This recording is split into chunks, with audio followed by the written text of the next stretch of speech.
Magandang umaga po sa inyong lahat.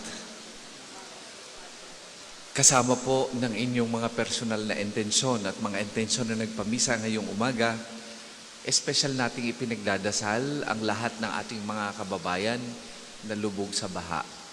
Pagdasal natin na nawa sila ay huwag magkasakit at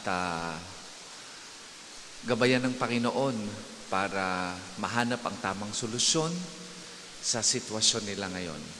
Ganon din ating ipagdasal ang lahat ng mga sumusubaybay sa atin sa pamamagitan ng ating FB live streaming, lalo na po yung mga nasa kanilang tahanan na hindi nakapunta dito sa pambansang dambana dahil sa lakas ng ulan. Kasama nating ipinagdadasal ang lahat ng mga overseas Filipino workers, ganon din po ang mga may sakit na nasa kanilang tahanan at nakatutok sa atin. Hilingin natin sa Diyos na naway maging karapat-dapat tayo sa pagdiriwang ng banal na Eucharistia at mapalakas ang ating pananampalataya anuman ang ating pinagdadaanan sa buhay. Simulan natin ang pagdiriwang sa ngalan ng Ama at ng Anak at ng Espiritu Santo. Amen. Sumainyo ang Panginoon. At sumainyo rin. Mga kapatid, pagsisihan muna natin ang ating mga nagawang kasalanan. Lalo na sa maraming beses na nawalan tayo ng pananampalataya at ng hina ang ating pag-asa sa Panginoon. Humingi tayo ng tawad. Inaamin ko Sa makapangyarihang Diyos at sa inyo mga kapatid, na lubha akong nagkasala sa isip, sa salita at sa gawa, at sa aking pagkukulang. Kaya sinasamo ko sa mahal na Berheng Maria, sa lahat ng mga anghel at mga banal, at sa inyo mga kapatid, na ako'y panalangin sa Panginoong ating Diyos. Kaawaan tayo ng makapangyarihang Diyos, patawarin tayo sa ating mga kasalanan, at patnubayan tayo sa buhay na walang hanggan. Amen. Panginoon, kaawaan mo kami. Panginoon, kaawaan mo kami. Kristo, kaawaan mo kami. Kristo, kaawaan mo kami. Panginoon, kaawaan mo kami. Panginoon, kaawaan mo kami.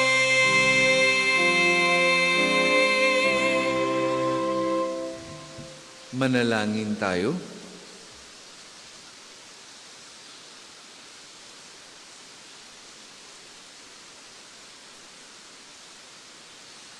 Ama naming makapangyarihan, lingid sa aming paningin ang mga inihanda mo para sa mga nagmamahal sa iyo. Padaluyin mo sa amin ang agos ng iyong pag-ibig upang sa pagmamahal namin sa iyo ng higit, makamta namin ang iyong mga pangakong di malirip na hindi pa sumasagi sa isip namin o panaginip. Iniluluhog namin to sa magitan ni Jesucristo kasama ng Espiritu Santo, magpasawalang hanggan. Amen.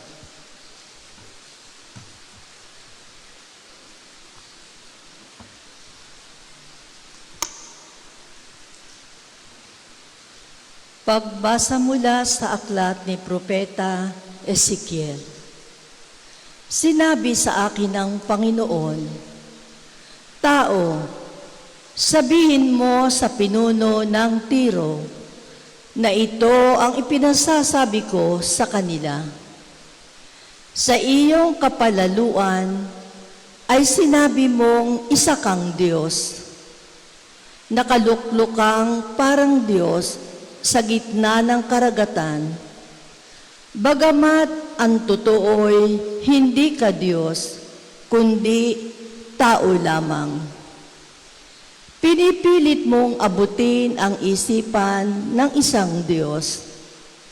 Akala mo'y matalino ka pa kay Daniel. Akala mo'y alam mo ang lahat ng bagay, kahit pa anong lihim. Sa dunong mo't kaalaman ay nagkamal ka at nakapagbunton ng pilak at ginto. Sa iyong ang nalalaman sa larangan ng kalakal, patuloy na lumaki ang iyong kayamanan. Dahil dito, naging palalo ka. Kaya naman, ito ang ipinasasabi ng Diyos na Panginoon. Pagkat pilit mong ipinapatay sa Diyos ang sarili, ipinapantay sa Diyos ang sarili, ipalulusob kita sa pinakamalupit na kaaway sa daigdig. Wawasakin nila ang lahat ng ari-arian mo na pawang kinamtan sa tusong pamamaraan. Ihuhulog ka niya sa lalim na walang hanggan. Papatayit ihahagis sa pusod ng dagat. Sa harap kaya ng mga papatay sa iyo, ay masabi mo pang ikaw ay Diyos? Noon mo malalamang ikaw pala ay tao lamang at may kamatayan. Parang aso kang papatayin ng mga dayuhan. Akong Panginoon ang may sabi nito. Ang salita ng Diyos. Salamat sa Diyos. Ang tugon po sa Salmo, nasa pasya ng may kapal ang buhay at kamatayan. Nasa pasya ng may kapal ang buhay at kamatayan. Ipinasya ko nang sila'y lipulin at pawiin sa alaala ng madla. Ngunit di ko tutulutan ang kanilang kaaway, ay maghambog at sabihing, Nasa pasya ng may kapal ang buhay at kamatayan. kami ang lumupig sa kanila at hindi ang Diyos nila. Mahina ang pangunawa ng Israel at sila'y maituturing na bansang mangmang. Nasa pasya ng may kapal ang buhay at kamatayan. Paano ang 1,000 ay matutugis ng isang tao at mapipigilan ng 2 ang 10,000? Sila'y pinabayaan ng Diyos na poon. Itinakwil na sila ng kanilang dakilang Diyos. Nasa pasya ng may kapal ang buhay at kamatayan. Darating ang araw ng aking paniningil at paghiganti, hanggang sa sila'y humapay at mabuwal, pagkat ang wakas nila ay malapit na. Ililigtas ng poon ang kanyang bayan, siya'y mahahabag sa mga naglilingkod sa kanya. Nasa pasya ng may kapal ang buhay at kamatayan. Magsitayo po lahat.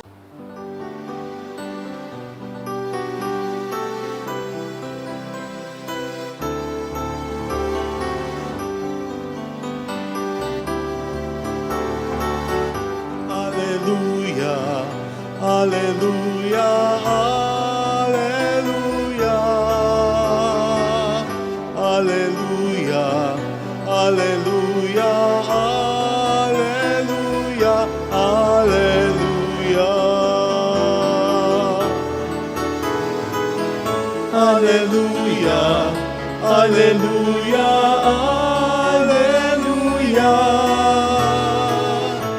Alleluia, Alleluia, Alleluia, Alleluia. Sumainyo ang Panginoon. At sumainyo rin. Ang mabuting balita ng Panginoon ayon kay San Mateo. Papuri sa iyo, Panginoon. Nung panahong iyon, sinabi ni Jesus sa kanyang mga alagad, "Sinasabi ko sa inyo, Napakahirap mapabilang ng mayayaman sa mga pinaghaharian ng Diyos. At sinabi ko rin sa inyo, madali pang makaraan ang kamelyo sa butas ng karayong kaysa pasakop sa paghahari ng Diyos ang isang mayaman. Nagtaka ang mga alagad nang marinig ito, kaya tinanong nila, kung gayon, sino po ang maliligtas?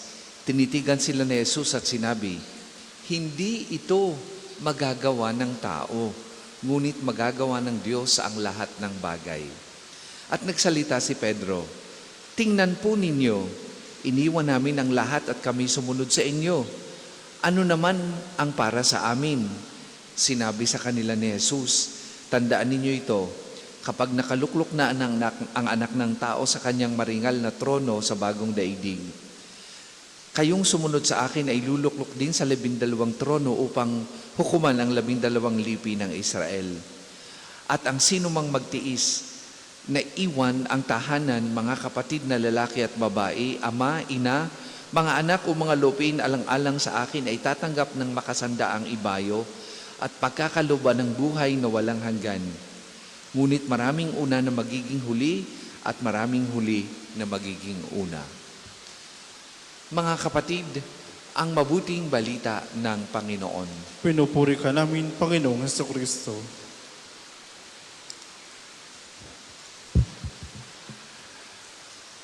Kung ating babasahin ang Facebook page or post sa social media, may ilang bahagi na sa Metro Manila na lubog sa baha. Yan daw pong Buendia area papuntang Makati paglabas ng SLEX. Hindi makalabas ang mga sasakyan kahapon sa sobrang baha. Ang daming naglalabas ng kani-kanilang mga opinyon hinggil dito. Sinasabing ito ay dahil sa mga bara ng karsada, dahil sa basura. May iniuugnay pa ito sa politika dahil di umano sa pagkurakot ng pondo ng bayan na dapat sana ay sa flood control inilalagay. Marahil contributive lamang ang mga ito. Pero alam niyo, sa aking palagay, ang tunay na dahilan ay ito. Dahil ang tao ay patuloy na binabaliwala ang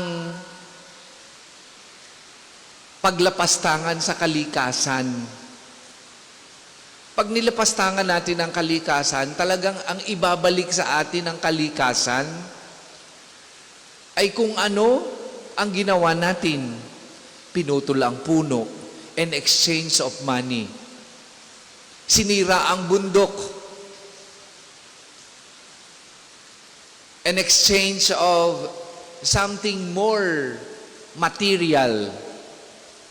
At yan ay karanasan din natin sa ating katawan. Minsan hindi natin tanggap ang bigay na biyaya ng Diyos sa atin. Ang iba, ang ayos-ayos naman ng mukha. Hindi kontento. Patatangusin pa ang ilong. Ang ayos naman ng kulay, iinom ng pampaputi.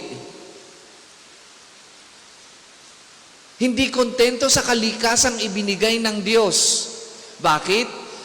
Kasi ang pagpapahalaga ay pagpapahalaga ng mundo. Tingnan ninyo ang mga madring naririto ngayon. Sa mata ng mundo, ang kanilang buhay ay kanilang sinayang. That's the standard of the world. Bakit? Marahil sa pamantayan ng mundo, wala namang saysay ang ginagawa nila. Nandun lang sa kumbento, naluhod, nagdadasal. Pero sa pamantayan ng Diyos, napakahalaga ng kanilang ginagawa sapagkat yun ang gagawin natin sa buhay na walang hanggan. Bakit ganun ang pamantayan ng tao? Bakit ganun ang pamantayan ng mundo? Paalaala sa atin ng unang pagbasa, ang tao ay palalo, ang tao ay sakim, ang tao ay walang kakontentuhan. At pag yan ang ating naging pamantayan, gaano man kalaki ang yaman na meron tayo, hindi natin yan maa-appreciate. Because our standard or valuing is the standard of the world. Kaya nga, katulad tayo ni Pedro bilang tao, ang laking-laking pribilehyo na naibinigay ng Diyos sa Kanya at sa mga apostol sa kanilang pagiging pinili ng Diyos. Pero anong tanong ni Pedro sa plain language o sa language natin? Ano naman ang magaganansya namin diyan? Yan tayo Kung saan tayo makikinabang at kung saan tayo gagalingin, doon tayo sumasama.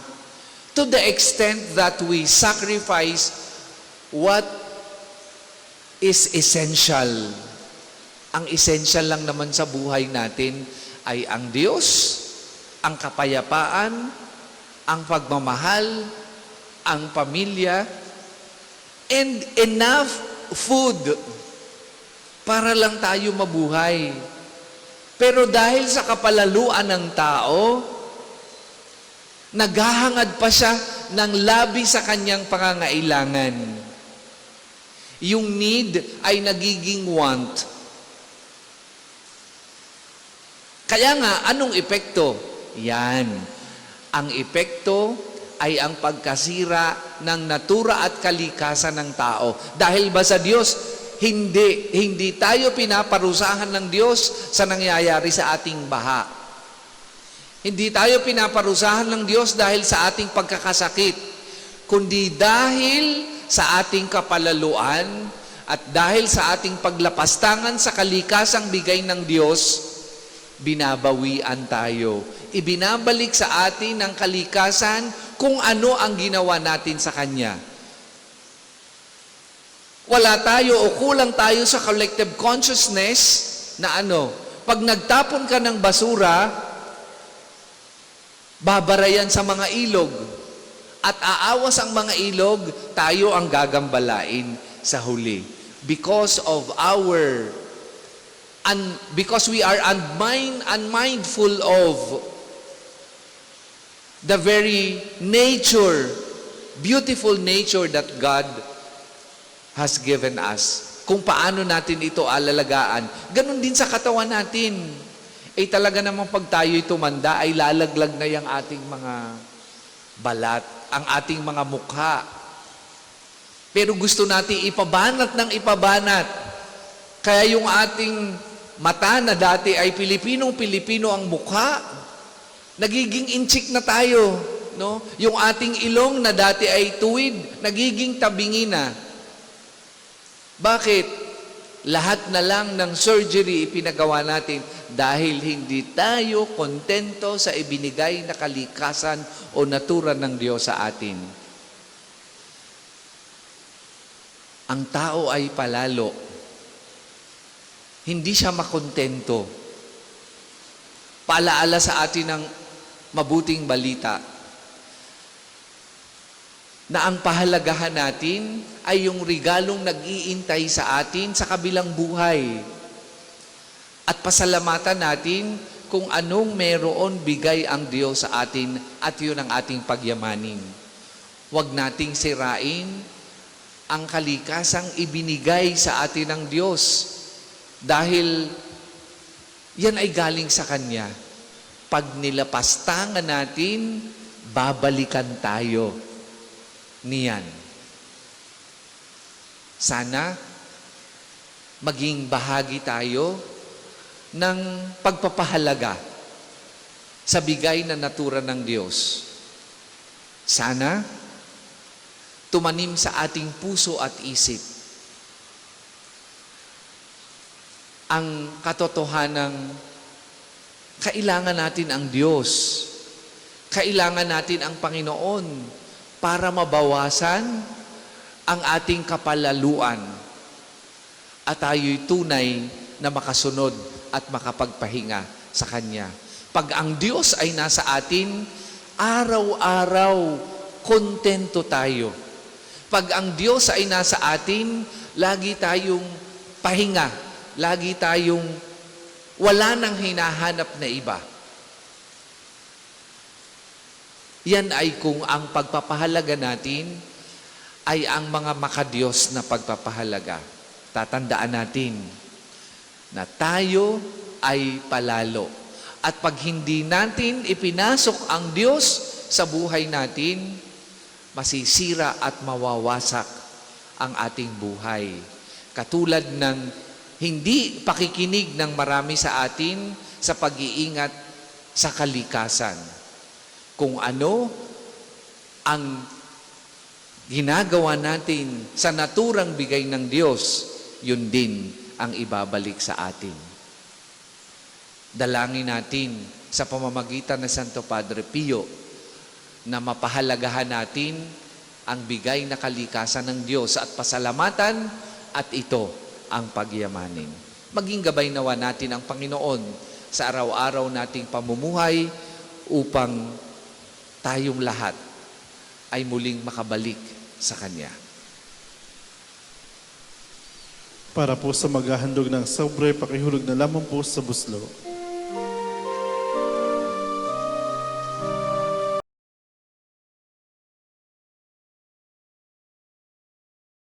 Handog namin sa iyo, Ama,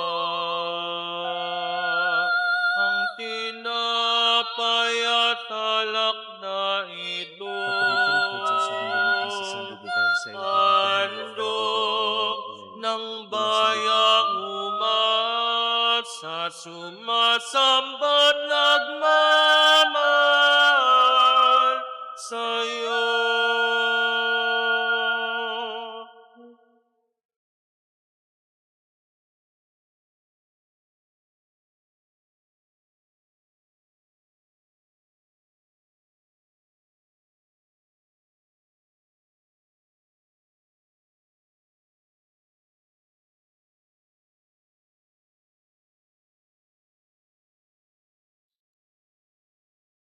Kapuri-puri ka Diyos sa mong lumikha sa sanlibutan, sa iyong kagandahang loob narito ang aming mayaalay. Mula sa katasangubos at bunga ng aming pagawa, ang alak nito para may inumin, nagbibigay ng iyong Espiritu.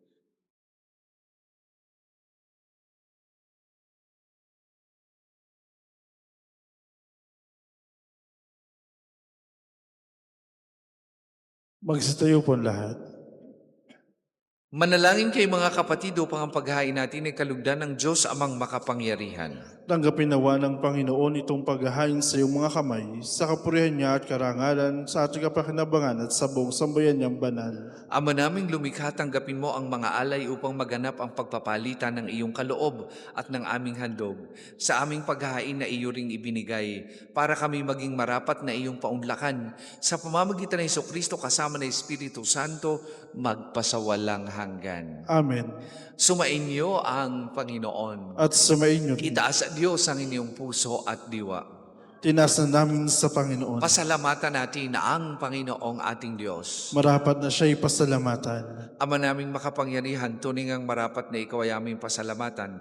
Pinagbibigyan mong ito'y aming maihayag kahit na ito'y walang anumang maidaragdag sa kadakilaang sa iyo ay likas.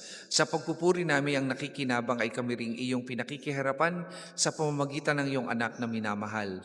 Kaya kaisa ng mga anghel na nagsisiawit ng papuri sa iyo, nang walang humpay sa kalangitan, kami nagbubunyi sa iyong kadakilaan.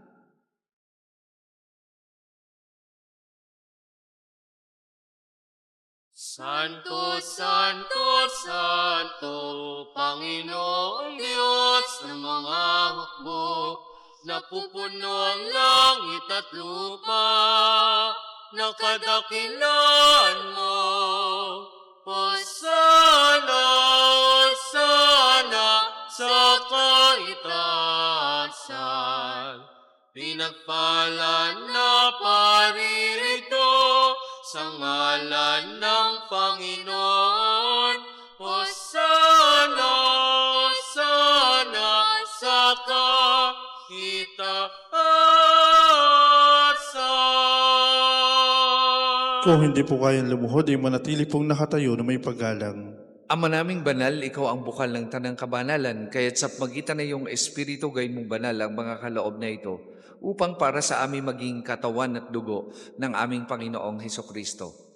Bago niya pinagtiis ang pusang loob na maging handog, hinawakan niya ang tinapay, pinasalamatan kanya, pinaghati-hati niya yon, iniabot sa kanyang mga alagad at sinabi, "Tanggapin ninyong lahat ito at kanin. Ito ang aking katawan na ihahandog para sa inyo."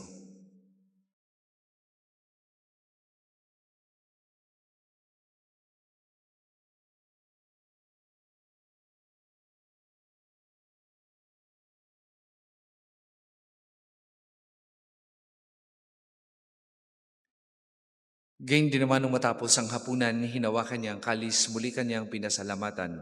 Iniabot niya ang kalis sa kanyang mga alagad at sinabi, "Tanggapin ninyong lahat ito at inumin. Ito ang kalis ng aking dugo, ng bago at walang hanggang tipan. Ang aking dugo na ibubuhos para sa inyo at para sa lahat. Sa ikapagpapatawad ng mga kasalanan, gawin ninyo ito sa pag-alaala sa akin."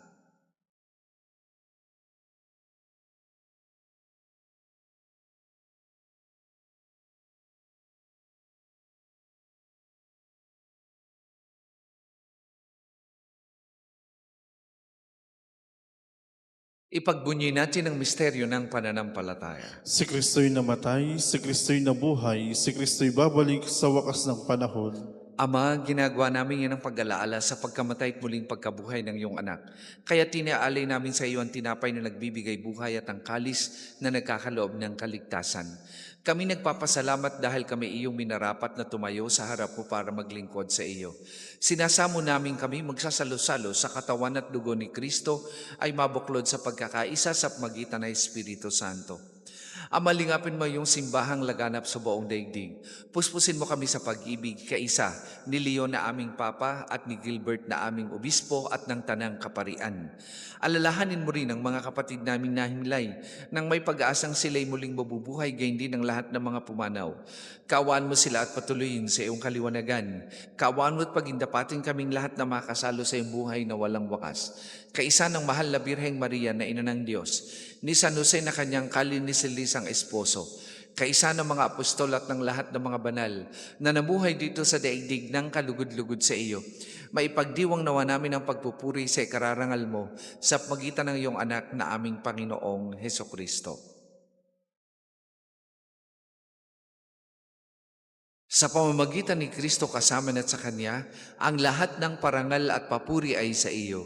Diyos amang makapangyarihan, kasama ng Espiritu Santo, magpasawalang hanggan. Amen. Amen. Amen.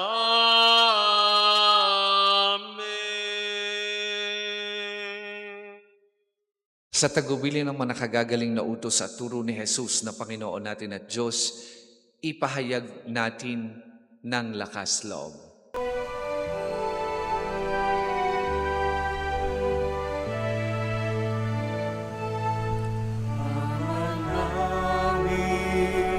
Sumasalangit ka, sambahin ang ngalan mo, mapasa amin ang kaharian mo, sundin ang loob mo. Dito sa lupa, parang sa langit, bigyan mo po kami ngayon ng aming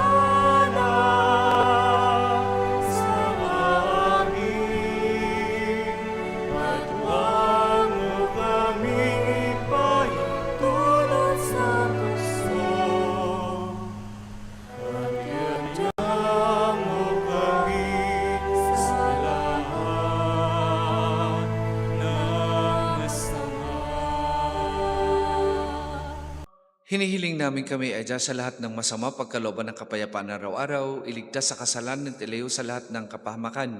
Samantalang aming pinalanabikan ang dakilang araw ng pagpapahayag ng tagapagligtas naming si Heso Kristo. Sapagkat iyong kaharian at ang kapangyarihan at ang kapurihan magpakailanman. Amen. Panginoong Hesukristo, sinabi mo sa iyong mga apostol, kapayapaan ang iniiwan ko sa inyo, ang aking kapayapaan ang ibinibigay ko sa inyo. Tunghayan mo ang aming pananampalataya at huwag ang aming mga pagkakasala. Pagkalooban mo kami ng kapayapaan at pagkakaisa ayon sa iyong kalooban, kasama ng Espiritu Santo, magpasawalang hanggan. Amen. Ang kapayapaan ng Panginoon ay lagi pong sumainyong lahat. At sumain niyo rin. Magbigayan po kayo at maghangad ng kapayapaan sa isa't isa. Kordero ng Diyos na nag-aalis ng makasalanan ng sanlibutan, maawa ka sa amin. Kordero ng Diyos na nag-aalis ng makasalanan ng sanlibutan, maawa ka sa amin. Kordero ng Diyos na nag-aalis ng makasalanan ng sanlibutan, ipag-alom mo sa amin ng kapayapaan. O hindi po kayang lumuhod, di manatili pong nakatayo ng ipaggalang.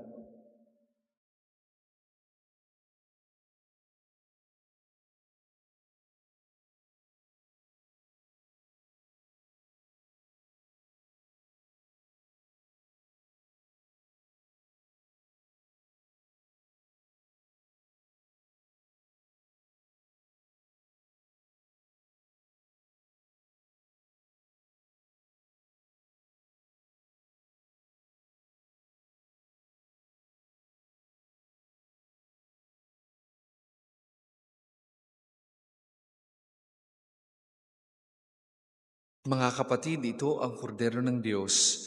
Ito ang nag-aalis ng kasalanan ng sanlibutan. Mapalad ang mga inaanyayahan sa kanyang banal na piging. Panginoon, hindi ako dapat na magpatuloy sa iyo, ngunit sa isang salita mo lamang ay gagaling na ako.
Magsitayo pala. Manalangin tayo.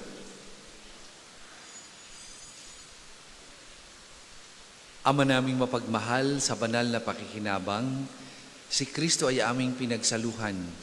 Hinihiling namin kami maging katulad niya sa langit. pakundangan sa kanyang pagiging aming kaparis bilang tagapamagitan kasama ng Espiritu Santo, magpasawalang hanggan. Amen. Sumainyo ang Panginoon At sumainyo rin.